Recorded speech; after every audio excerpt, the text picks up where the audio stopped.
África alegre e vibrante surge nas arquibancadas dos estádios de futebol na África do Sul durante a Copa das Confederações.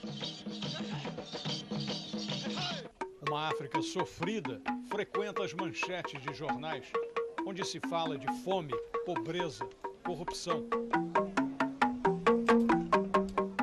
Bilhões de dólares de ajuda externa foram despejados neste continente nos últimos 50 anos. No entanto, a maior parte da população da África ainda vive abaixo da linha de pobreza. Os recursos parecem cair num poço sem fundo. A ideia do mundo desenvolvido era acrescentar mais 21 bilhões de dólares em ajuda até 2010. Mas a crise econômica mundial jogou água fria na generosidade dos países ricos.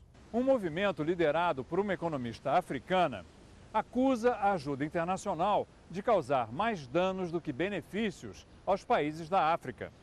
O Sem Fronteiras entra nesse debate e pergunta por que a ajuda à África produz resultados aquém do esperado. Nos últimos 60 anos, os países ricos transferiram para a África $1 trilhão em ajuda. No entanto, a renda per capita do continente é hoje menor do que nos anos 70 e metade da população, 350 milhões de africanos, vive com menos de $1 por dia. Apesar desses números, nos últimos meses, vem aumentando a pressão internacional para acelerar a ajuda à África para enfrentar as consequências da recessão global. Mas, ao mesmo tempo, cresce um movimento em sentido contrário. A ideia de que a ajuda externa é o problema, não a solução. A economista de Zâmbia, Dambisa Moyo, é a ponta de lança desse movimento. No livro Dead Aid, Ajuda Morta, ela explica por que as boas intenções dos países ricos só pioraram a situação do continente africano. A economista propõe um período de transição de 5 anos, ao fim do qual quase toda a transferência de recursos para os governos africanos seria cortada. Ao mesmo tempo, a ajuda seria substituída por programas internacionais de investimento privado direto para criar empregos e incentivar a iniciativa privada. O livro de Dambisa virou best-seller internacional, endossado pelo ex-secretário-geral da ONU, Kofi Annan, mas execrado por celebridades ligadas à ajuda à África, como o cantor Bono. Radicada em Londres, Dambisa Moyo falou ao Sem Fronteiras, em Nova York, por onde passou para promover seu livro. What's wrong with the Live Aid message? It's fundamentally the whole aid model is based on a very negative view of Africa. And it also is very based on an aid model which I believe is based on pity to Africa. It does not encourage entrepreneurship and business. It continues to foster and encourage a relationship between Africa and donors where there's a senior donor and a junior recipient. And so I really wanted people to start to think about a world which I believe is possible where Africa does not rely on aid. What have been the worst consequences of aid to Africa? There are many, many negative things that aid has brought into Africa. Let me just clarify, I don't mean humanitarian aid, which is basically aid for tsunami or for floods or something like that. I'm not also talking about charitable aid. This is small amounts of money that we give towards girls' education or to build a well. I'm not talking about that in this book. Those types of aid do have problems, but that's not what we're discussing here. We're talking about the billions of dollars that go from government to government or from multilateral institutions to governments. And the most obvious problem with that type of aid is corruption, which is very well known. The fact that many African governments can and have taken the money and not used it, diverted it towards non-productive uses.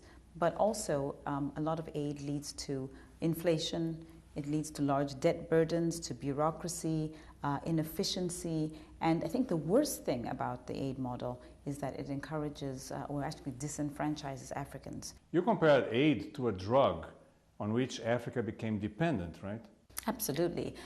Just to look at some of the statistics, on average, African governments are about 70% of African budgets are aid dependent.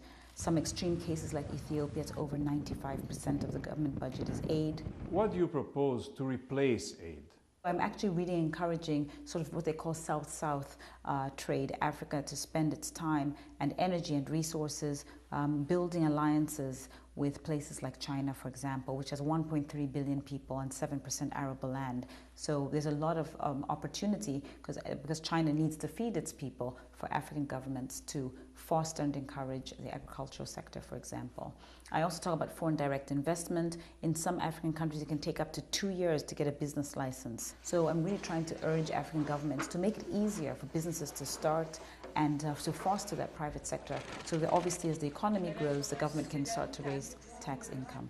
I also talk about the bond markets, the fact that African governments should start to use the bond markets. They're not perfect, but they're a good gauge for other investors to look at investing in Africa on a commercial basis, not from this sort of aid-based model. And I also talk about microfinance. So on an individual level, the fact that there are ways to circumvent the government and invest in entrepreneurs in Africa on the ground. You actually have a very positive outlook for Africa, right? Absolutely. I mean, Africa, let's just look at the IMF statistics for 2009. Globally, the world is expected to grow around 0.5, but Africa's forecasts are for 3% to 3.5% for the whole continent. These are amazing statistics given what's happening around the world. And I think it's important for us to focus on those positive numbers rather than looking at the negative, the usual, what I call the four horsemen of Africa's apocalypse, which is war, disease, poverty and corruption. I mean, there are positive things coming out of the continent, and we need to focus on those things. And 3% growth in 2009 is not a bad thing.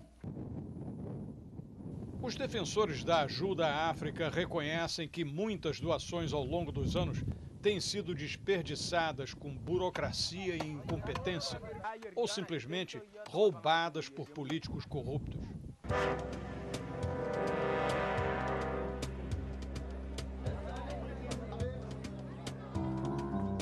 Mas alegam que a ajuda externa trouxe e traz benefícios palpáveis a milhões de africanos pobres, que só assim puderam e podem comer, tratar da saúde e se educar.